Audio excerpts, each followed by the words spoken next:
Cara, na Fórmula 1 existe uma frase antiga que todo engenheiro repete como um mantra. Para chegar em primeiro você tem que chegar. Parece óbvio, né? Parece aquela sabedoria de biscoito da sorte. Mas em 2005, a McLaren olhou para essa frase, amassou o papel e jogou no lixo. Eles decidiram que a confiabilidade era um detalhe. Eles decidiram que a velocidade pura, a performance bruta, valia qualquer risco. E o resultado disso foi a criação de um dos carros mais fascinantes, mais rápidos e ao mesmo tempo mais cruéis da história do esporte. O McLaren MP420, uma máquina desenhada pelo Adrian Newey que parecia ter saído de um filme de ficção científica. Um carro que colocava 2 segundos por volta em cima da concorrência quando queria. Mas tinha um defeito fatal. Ele era feito de vidro. Essa é a história de como a McLaren construiu o carro mais rápido da década, mas entregou o título de bandeja para um espanhol calculista chamado Fernando Alonso. E principalmente, é a história de como esse carro quebrou o espírito do Kimi Raikkonen, transformando o homem de gelo no piloto mais azarado que a Fórmula 1 já viu. Para você entender o peso do que aconteceu em 2005, a gente precisa voltar um pouco no tempo. Imagina o cenário: Michael Schumacher e a Ferrari tinham acabado de vencer 5 campeonatos seguidos. De 2000 a 2004, a Fórmula 1 virou um monólogo. O mundo não aguentava mais ouvir o hino alemão seguido do italiano. A audiência estava caindo, os patrocinadores estavam reclamando, a Fórmula 1 estava ficando chata. Aí a FIA, num movimento de desespero ou de genialidade, dependendo de como você olha, resolveu intervir. Eles mudaram o regulamento com um único objetivo: parar a Ferrari. E como eles fizeram isso? Atacando o ponto forte do Schumacher: as paradas nos boxes e os pneus Bridgestone. Em 2005, nasceu a regra mais bizarra da era moderna: proibido trocar pneus durante a corrida. Você tem noção do que é isso?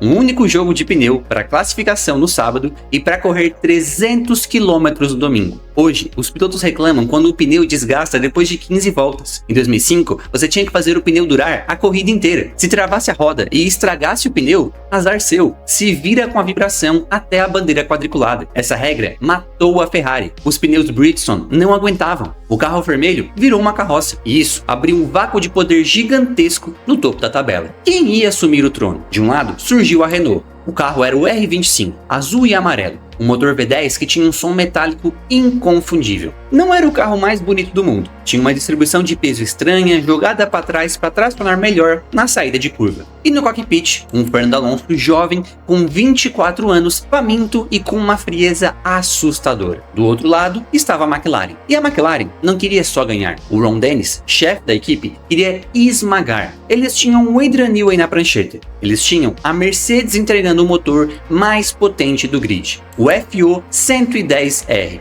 Um V10 que gritava 19 mil rotações e entregava quase 950 cavalos. O Adrian Newey olhou para o regulamento novo e pensou: eu vou fazer um carro que anda sob trilhos. O MP420 era uma obra de arte. Olha as fotos desse carro. O bico era largo e baixo, grudado no chão. As entradas de ar laterais eram minúsculas. Ele tinha uns chifres aerodinâmicos atrás da entrada de ar do motor que pareciam chifres de viking. Aerodinamicamente, era perfeito. Mas como tudo que o Newey faz quando dão liberdade total para ele, o carro era extremo. Onde eles enfiaram o motor, o câmbio, os radiadores dentro da carenagem, era tão apertado que não passava nenhum fio de cabelo. O motor não respirava. A refrigeração era crítica. A suspensão dianteira usava um conceito chamado Zero Kill, que limpava o fluxo de ar embaixo do carro, mas deixava a estrutura da suspensão muito frágil. Basicamente, a McLaren construiu uma granada sem pino. Eles apostaram tudo na velocidade e esqueceram que o carro precisava chegar ao fim da corrida. E cara, falando em apostar em durabilidade versus fragilidade,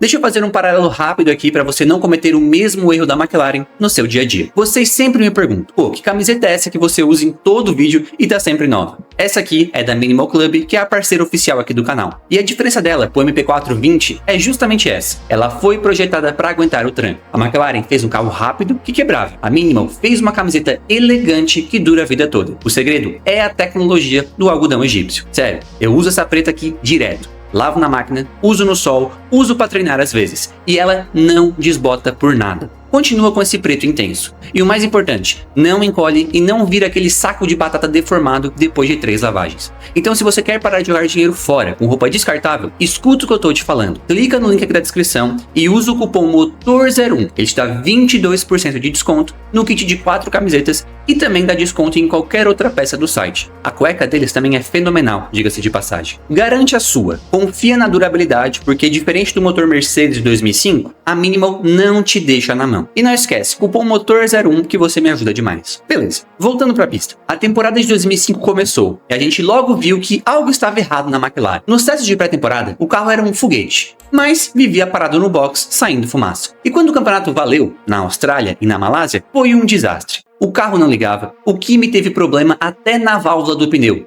O Montoya, que era companheiro dele, quebrou o ombro jogando tênis ou andando de motocross. Essa é uma das lendas que a gente nunca vai saber a verdade. E teve que ser substituído. Enquanto a McLaren tropeçava nos próprios cadarços, o Alonso ia vencendo. 1, 2, 3 vitórias seguidas. A Renault construiu uma vantagem confortável logo de cara. Parecia que o campeonato tinha acabado antes de começar. Mas aí, a Fórmula 1 chegou na Europa. E foi em Imola, no GP de São Marino, que a gente viu a verdadeira face do monstro. O Kimi Raikkonen fez a pole. Ele largou e em 3 voltas sumiu. Ele abriu 5 segundos para o Alonso num piscar de olhos. Era humilhante. A McLaren era de outro planeta. Até que na volta 9, o carro parou. Eixo de transmissão. Quebrou do nada. O Kimi encostou o carro, saiu andando com aquela cara de eu não acredito nisso, e o Alonso venceu depois de uma batalha épica segurando o Schumacher. Ali, a gente teve o resumo do ano. A McLaren era o carro mais rápido, a Renault era o carro que vencia, mas a McLaren não desistiu. Em Barcelona, na casa do Alonso, o Kimi não venceu,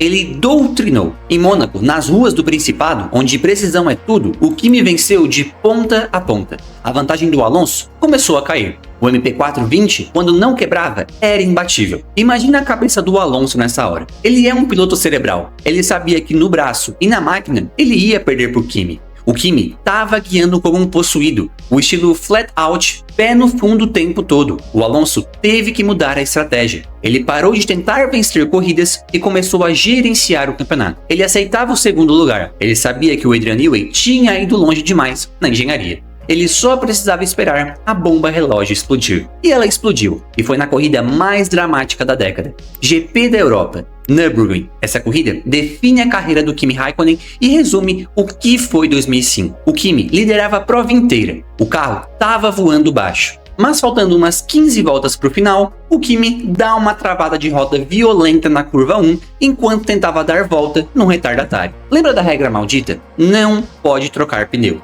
Aquele travamento criou um flat spot. O pneu ficou quadrado. Literalmente, tinha um rombo na superfície da borracha. A vibração começou. No começo, era só um incômodo no volante. Mas a cada volta, a física entrava em ação. A roda girava a 300 km por hora. E o calombo batia no asfalto milhares de vezes por minuto. Suspensão dianteira direita, feita de fibra de carbono, ultra leve e frágil, começou a sofrer microfraturas. Faltavam 5 voltas. A câmera on-board do Kimi tremia tanto que parecia filme de terror. Você em casa não conseguia focar na pista de tanto que a imagem chacoalhava.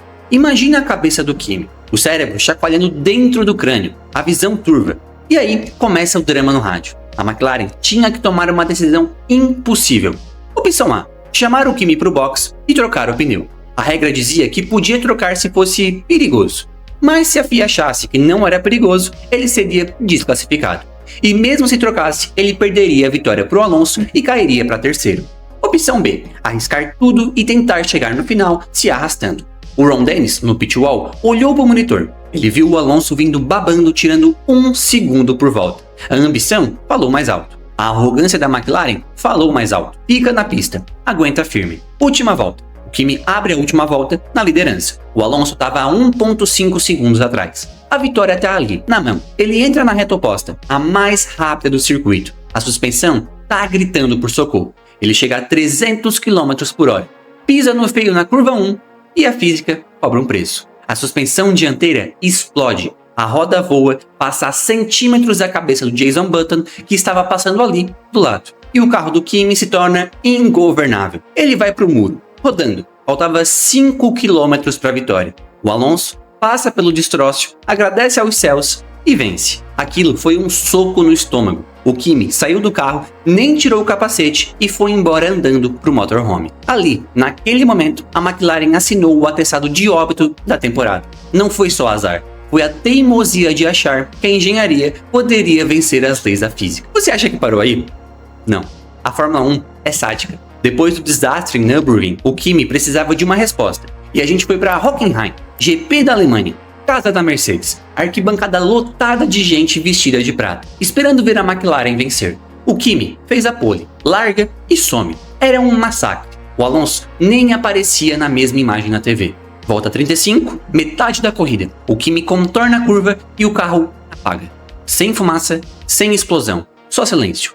Pane hidráulica. O sistema que controla o câmbio, a direção hidráulica, o acelerador, morreu. O carro virou um peso morto na pista. O Kimi saiu do cockpit e, cara, eu nunca vi ele tão bravo na vida. Ele é o Iceman, o cara que não demonstra sentimento. Mas ali, ele chutou o pneu, jogou a luva no chão e empurrou o fiscal de pista que tentou acalmar ele. Ele sabia. Todo mundo sabia, o campeonato tinha acabado ali. No final das contas, o Fernando Alonso foi campeão no Brasil, em Interlagos, com 2 corridas de antecedência. O Kimi ganhou 7 corridas naquele ano. O Alonso ganhou 7 também. A diferença? O Alonso completou quase todas as provas no pódio. O Kimi abandonou 5 vezes enquanto liderava ou disputava a ponta. Mas antes de encerrar, eu preciso falar de Suzuka. O GP do Japão de 2005. O campeonato estava decidido. O Alonso já era campeão. A pressão tinha acabado. E foi aí que a gente viu o que poderia ter sido.